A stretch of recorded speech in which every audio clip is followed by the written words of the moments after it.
Hi everybody, I am just getting home and getting in from the weather. It's been snowing on and off for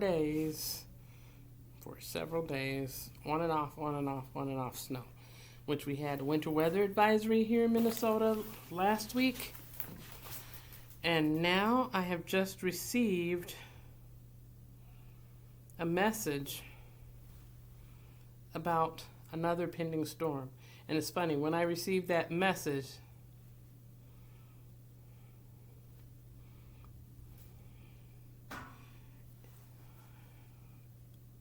I went up to the front area in my building at work. And yes, I do have this many layers on. It's Minnesota. And people were already gone. People had already left. They had gone home, whatever. I'll read this to you. Blizzard conditions and dangerously cold air likely later this week, even though it was like 1 degree this morning when I left to go to work. In fact, I hope my glasses in the backpack, because I just noticed that I didn't have them on. Travel Thursday through Friday night could be impossible and life-threatening. Snow will overspread the region Wednesday and bring several inches of fluffy accumulation through early Thursday. Winds will be relatively light Wednesday and Wednesday evening, then strong northwest winds gusting as high as 55 miles an hour and dangerously cold air will surge in Thursday through Saturday morning. That's pretty serious. Whiteout conditions are expected during that time, with travel becoming very difficult or impossible. This event could be life-threatening if you are stranded with wind chills in the 30 below to 45 below zero range. Now, in Minnesota, it really does happen like that. I know people think of Alaska as being probably one of the coldest places on the planet, but I don't know. I'd have to compare with how some of these Minnesota's winters have been, because it can get like that. It can get to 30 or 30 below or 45 below.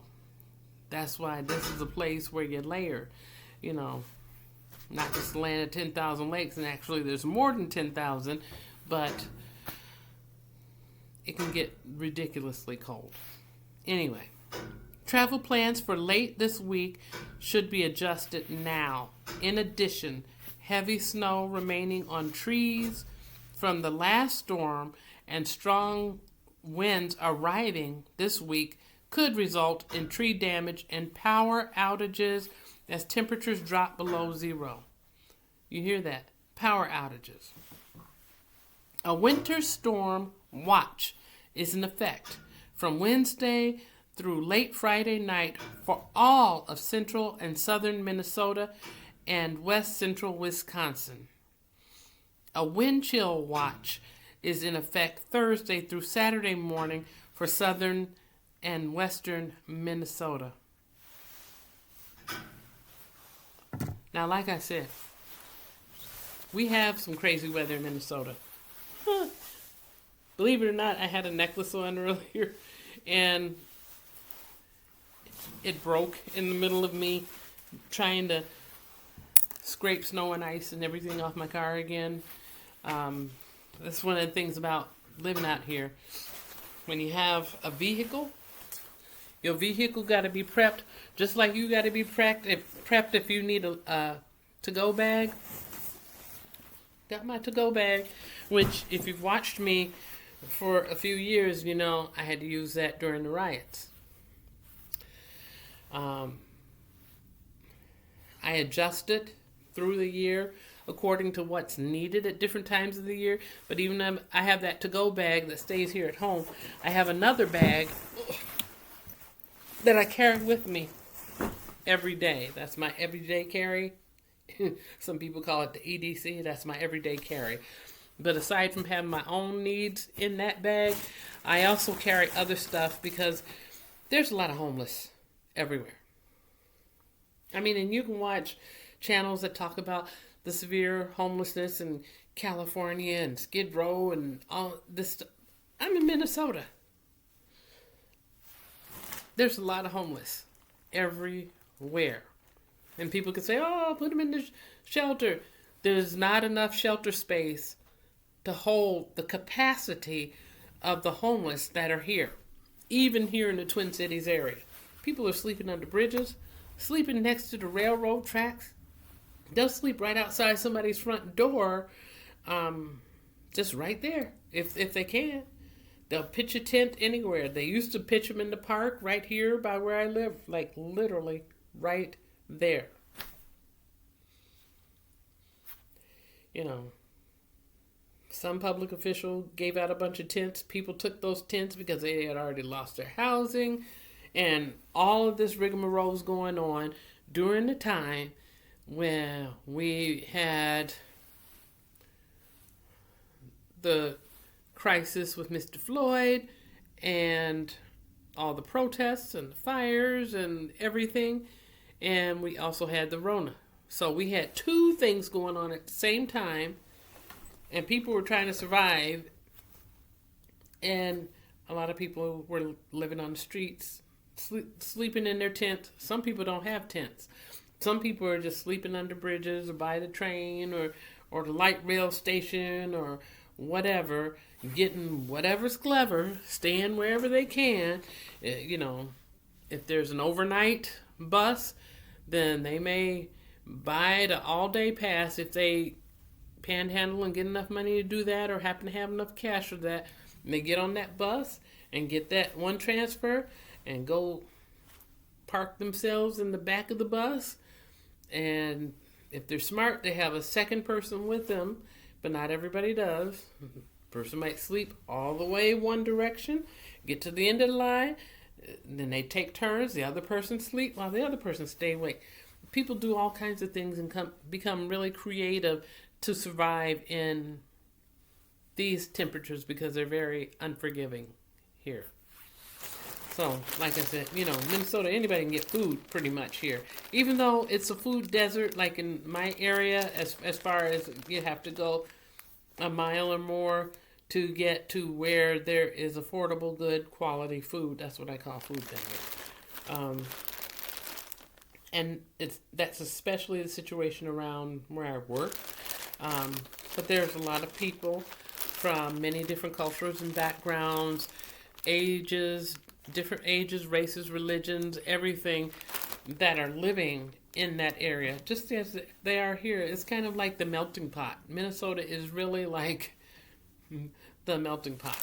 So, you know, I carry around scarves or what I call my neck warmers, some things that I make that people can put on. So if I'm seeing someone and they're looking like ridiculously cold, I used to take off my gloves and give them to them, but then my hands would freeze. So no, I keep my gloves now, and I take my spare yarn or whatever yarn someone like donates to me, and I make these cute little neck warmers so that they can have something that they can pull over their head, even if they've had a stroke or something and only have use of one hand.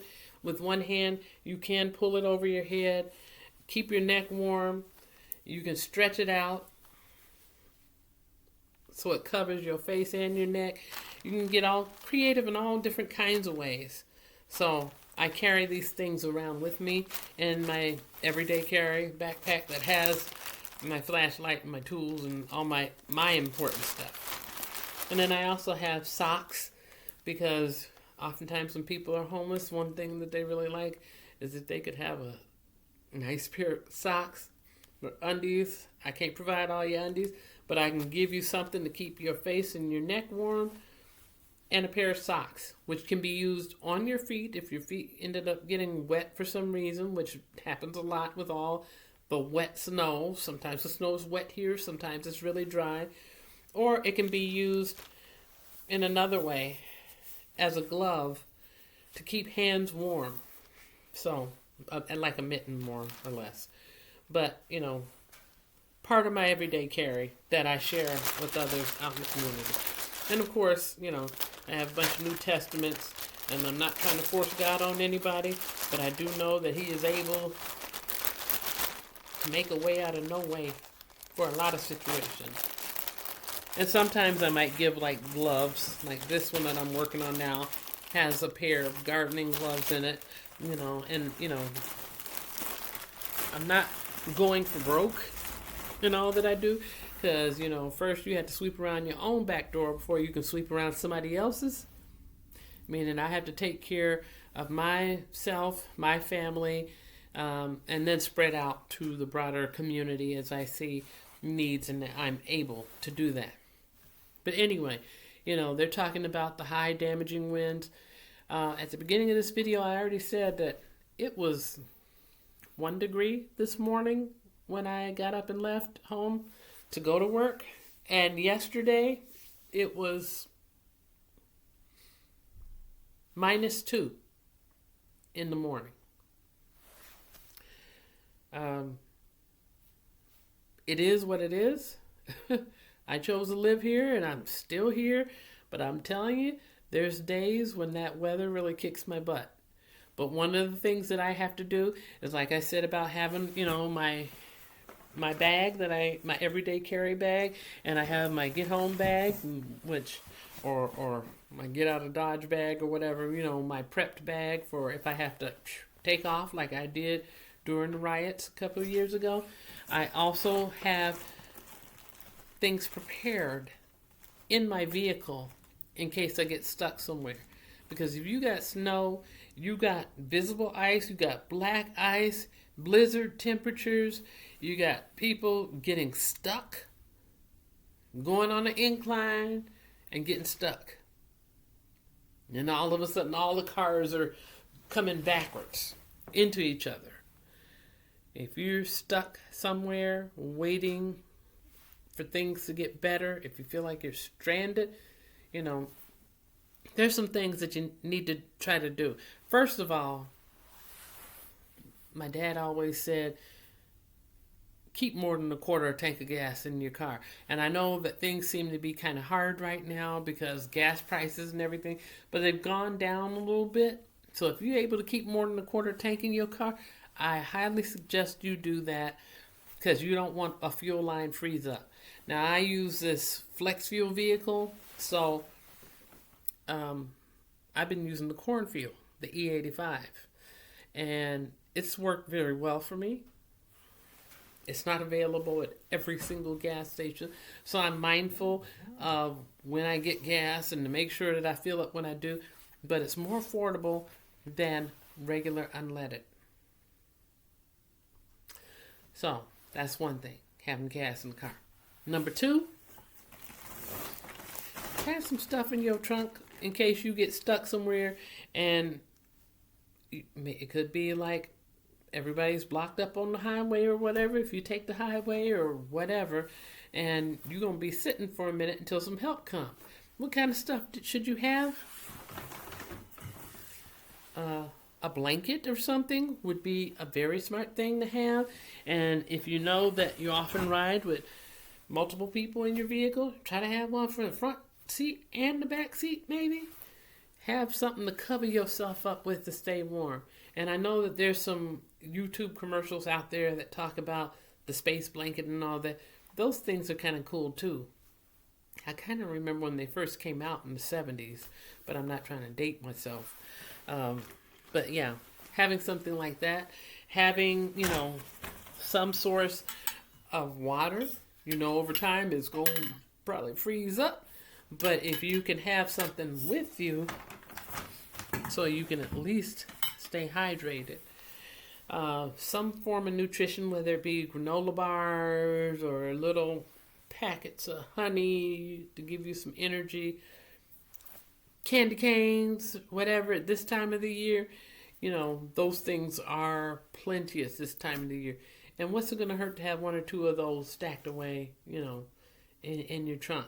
If you want to carry things like little single-serve packages of peanuts or other kind of nuts, check the date on it and rotate your stuff out regularly. You don't want it to sit until it gets rancid.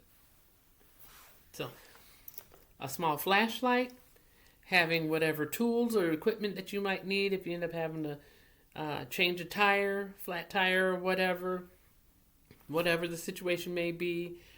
having something like super bright colored and obvious, where if you're stuck and you need help, you can either tie it to an antenna or have it sticking out your window and have your window rolled up so people can see this really bright orange or red or yellow thing sticking out there to make yourself a little bit more visible. Because when the snow starts falling heavy, it's like this. It's difficult to see. It's blurry. It can be very difficult to see. And that's kind of how it was when I moved here to Minnesota. But it looks like it's going to be one of those weeks. Because if the winds are 55 miles an hour and we still have the ice and stuff and the heavy snow from last week, I was watching some men chomping away at the ice in the parking lot this morning because, the snow had settled and the sun came out and it melted just a teeny bit and then it froze. So then you have this thick ice everywhere. So they chopped away at that for hours. It's also important to know, depending on where you live, the rules and the laws may be different. But here in Minnesota, every time we have a weather advisory or whatever, there's, rules where you can be on one side of the street or the other side of the street. First day of the snow emergency, nobody drives on those snow emergency routes so they can get that cleared up.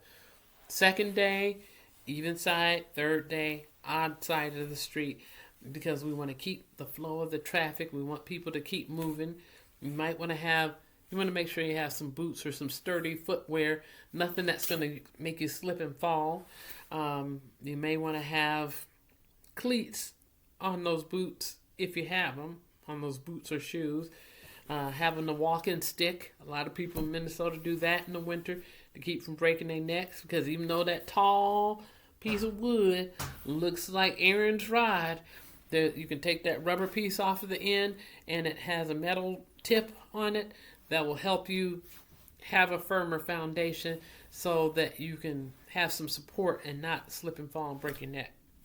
And they also make those for canes, so that people that use mobility canes, you might have a regular cane, go to your corner store or pharmacy or whatever and see if they can add, if they have the little metal piece that can be added to the side, because then if the weather gets really bad, you just flip it down and it has those little prongs that'll stick up under the rubber piece on the cane, so that way it can help you have a little more mobility as well there too.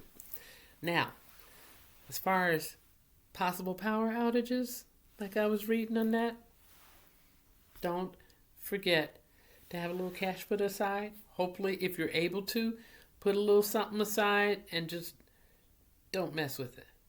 And by aside, I mean, sometimes you got to take some stuff out of the bank and put it aside.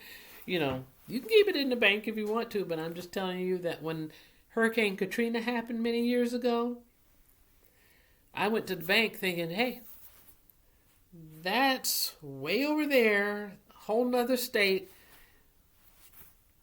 But I didn't realize how technology worked and that those computers were all intermingled together, and I wasn't able to get money out of my account for several days.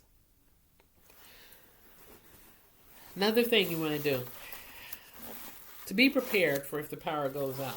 And I know people probably get tired of hearing me talking about this, but I'm going to talk about it anyway, because it's important. Having a backup plan. This is one of my little power backup plans, my Dr. Prepare. I am a fan of Dr. Prepare. It's small. It's like a lunchbox. It does what I need it to do. And the prices were reasonable when I got it. But now it's like everything has gone up. I need to charge it up tonight. I think I need to charge it up because I haven't used it in quite a while. But it holds a charge for a long time. And I haven't had need of this one for quite a while. I got a plan A and plan B. So this is A, so that means that I got a B somewhere else. So I'll charge this up tonight, because if the power goes out, then what am I going to do? I need to have that backup. You know, anyone that's on any kind of medical equipment or CPAP or BiPAP or whatever may need that. You may just want a little bit of light so you can see what's going on around you. A way to be able to prepare your food or whatever you're going to do.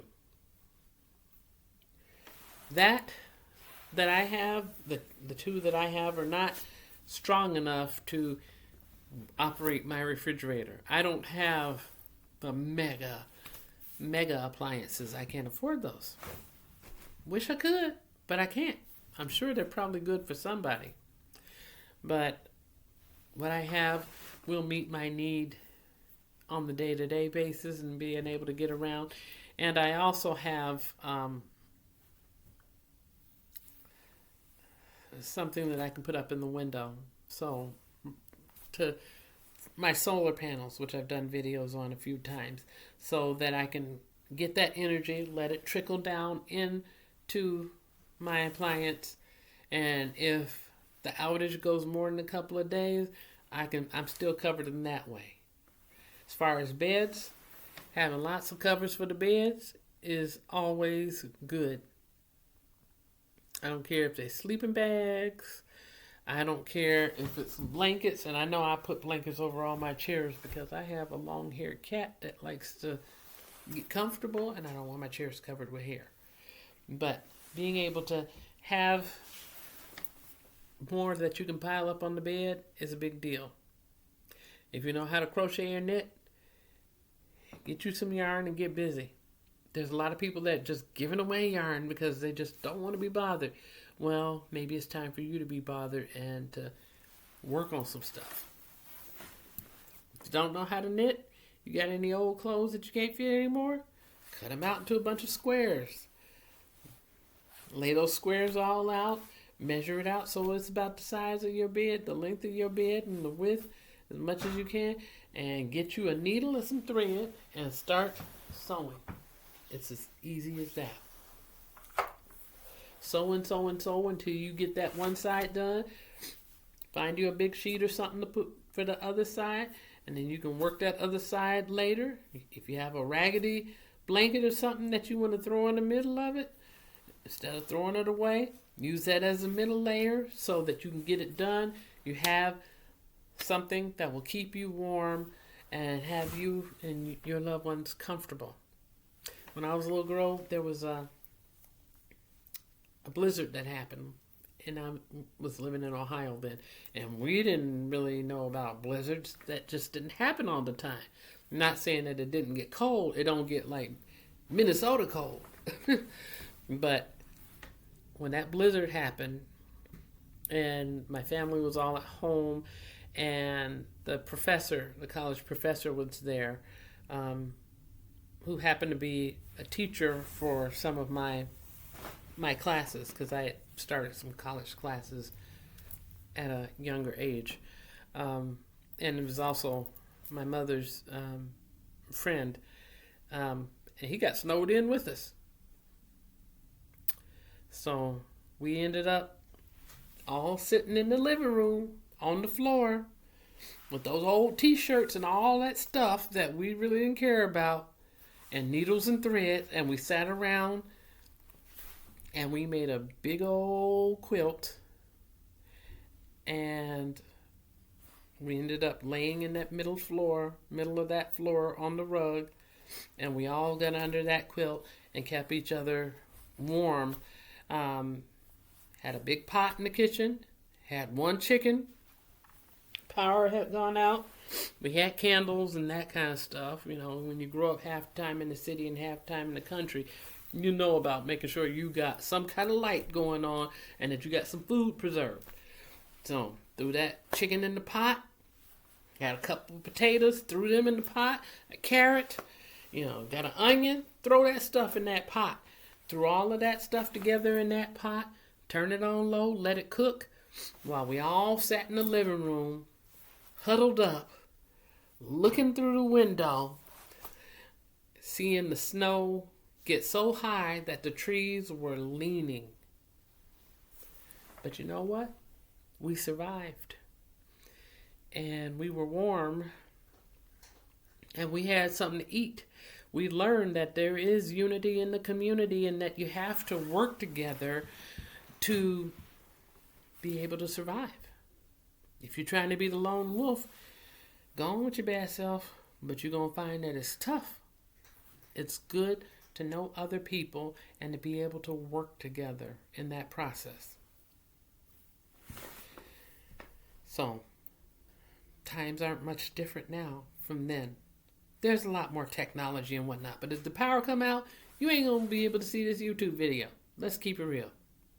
So I'm hoping that you're watching it now and harvesting that information and writing down some stuff. I've offered to send people binders full of information on preparedness regarding food and everything, and safety and security, and nobody said they wanted any of it. So I've got full file drawers full of binders of information to share. But if people don't want it, I'm not going to waste my time trying to send it to somebody that don't want it.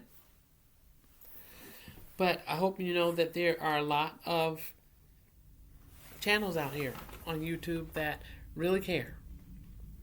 I can't speak for all of them, but I can say that there are a lot that are out here that have been around for a while that's trying to share some good information. And despite the haters that may be out there, or people that just don't get it or think that this is entertainment only or somebody's just after a buck or whatever, believe me, not everybody is after a buck. Believe me, I'm not even making a buck.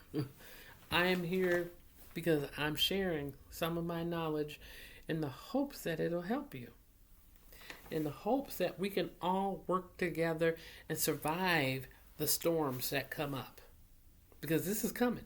I mean, like I said, this is coming.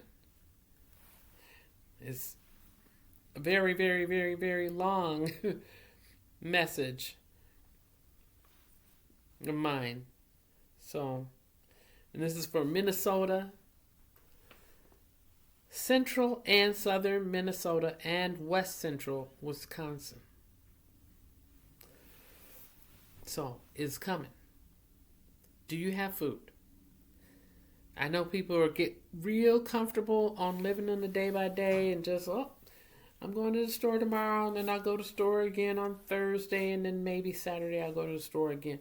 Sometimes when you're going, even if you're comfortable getting all this instant this and instant that, sometimes it's good just get a bag of carrots or some canned stuff.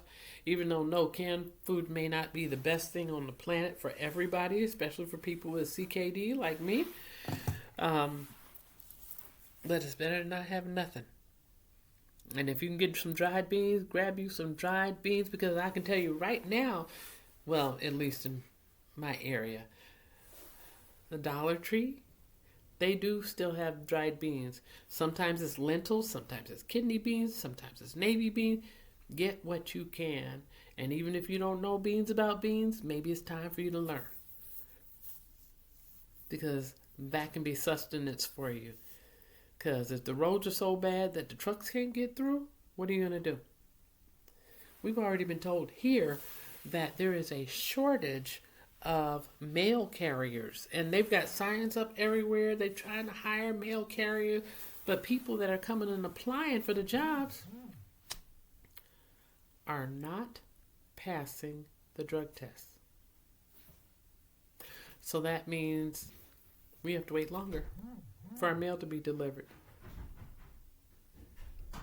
And hope that it's delivered today, or mail in packages and things that you may have been waiting on for a long time.